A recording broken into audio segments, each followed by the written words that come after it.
there's a people part of this process that is undervalued.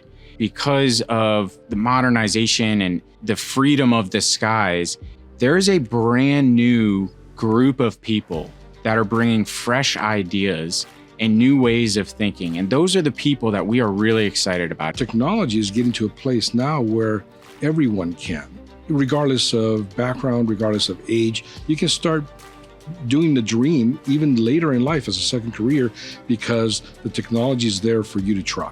And the DARPA Lift Challenge is a perfect example of bringing people from all walks of life, from all areas and around the world to try to do something that no one's tried before.